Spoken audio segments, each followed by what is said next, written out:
Good morning everyone, this is Kundan sir. और आज एक बार फिर से प्रस्तुत है एक हाईली यूजफुल रूल्स जो कि इस तरह से है।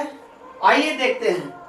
अगर दो सब्जेक्ट को, ये सब्जेक्ट 1 है और ये सब्जेक्ट 2 है, अगर दो सब्जेक्ट को कनेक्ट किया जाएगा आइदर और से या नाइदर नोर से या नॉट ओनली बट ऑल्सो या फिर और से दो सब्जेक्ट को कनेक्ट किया जाएगा। ध्यान से देखिएगा, यहां आइदर, ये सब्जेक्ट है आइदर सब्जेक्ट 1 और सब्जेक्ट 2, या फिर नाइदर सब्जेक्ट 1 नोर सब्जेक्ट 2, या फिर not only subject 1 but also subject 2, या फिर और से, और के पहले एक सब्जेक्ट और के बाद एक सब्जेक्ट। इस तरह से अगर सेंटेंस का स्ट्रक्चर रहेगा सब्जेक्ट के रूप में, तो वर्ब का प्रयोग कैसे करेंगे?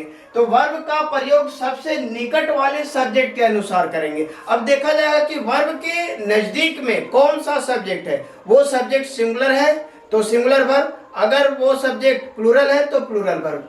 आइए यहाँ पे कुछ एग्जांपल्स दिए गए हैं, इसको इससे पता करेंगे या फिर इससे समझेंगे। तो आइए देखते हैं। यहाँ पे लिखा हुआ है करेक्ट द सेंटेंस। तो पहला सेंटेंस है कि आइदर मीना और हर फ्रेंड्स। तो यहाँ पे मीना पहला सब्जेक्ट और हर फ्रेंड्स ये दूसरा सब्जेक्ट, और दोनों सब्जेक्ट को कनेक्ट किया गया है आइदर और से। तो सब्जेक्ट आइदर मीना और हर फ्रेंड्स। उसके बाद ये जो वर्ब आया है ना, ये जो वर्ब आया है ये किसके अकॉर्डिंग होना चाहिए? तो यहाँ पे कह रहा है कि अगर सेंटेंस को आइदर और से कनेक्ट किया जाए, दो सब्जेक्ट को आइदर और से कनेक्ट किया जाए, तो वर्ब होगा निकट वाला सब्जेक्ट। तो निकट में जो सब्जेक्ट है वो है हर फ्रेंड्स, और हर फ्रेंड्स है प्लूरल, तो वर्ब भी होगा प्लूरल। इससे पहले मैंने एक वीडियो बनाया था इलू इलू करके, तो उसमें मैंने बताया था कि मान लीजिए कि कोई subject as well as, along with, together with इत्यादि से अगर दो सब्जेक्ट को कनेक्ट किया जाता है तो वर्ब का प्रयोग पहले वाले सब्जेक्ट के अकॉर्डिंग करते हैं। लेकिन यहाँ पे वैसा नहीं है। यहाँ पे है कि अगर आइदर और से सब्जेक्ट को कनेक्ट किया जाएगा, नाइदर नोर से सब्जेक्ट को कनेक्ट किया जाएगा, not only but also say subject को कनेक्ट किया जाएगा, तो वर्ब का प्रयोग नजदीक वाले सब्जेक्ट के अकॉर्डिंग करेंगे। अगला सेंटेंस नाइदर यू, तो यहाँ पे नाइदर का प्रयोग हुआ, पहला subject NOR your brother, NOR your brother है ना। तो नाइदर सब्जेक्ट 1, नाइदर सब्जेक्ट 1 नोर सब्जेक्ट 2।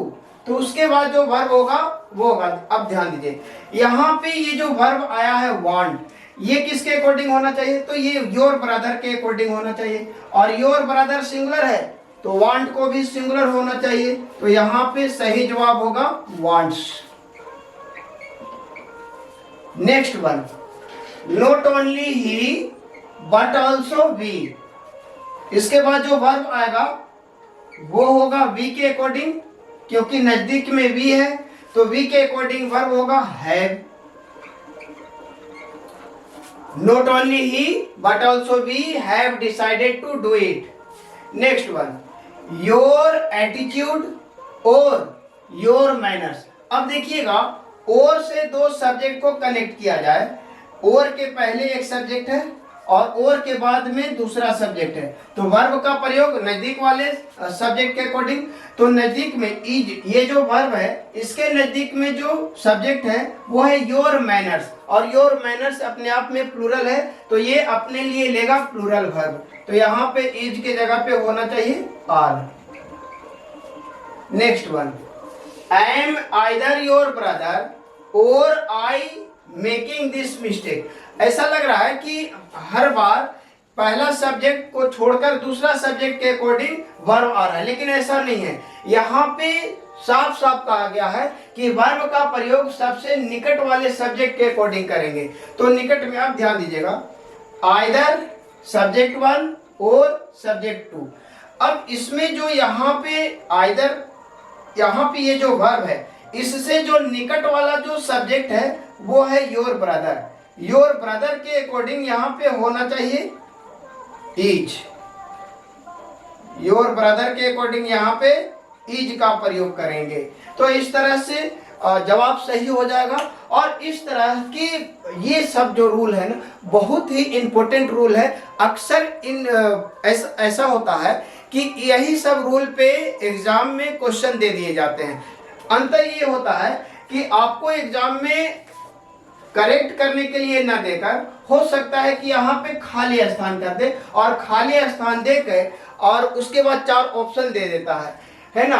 तो उसके बाद जो है कि आपको 4 ऑप्शन में से एक ऑप्शन सिलेक्ट करना होता है। तो यदि आपको रूल पता है तो आप ऑप्शन सिलेक्ट कर सकते हैं। फिर मिलेंगे अगली वीडियो में, तब तक के लिए बहुत बहुत धन्यवाद। Thank you so much. Have a nice day. जय हिंद।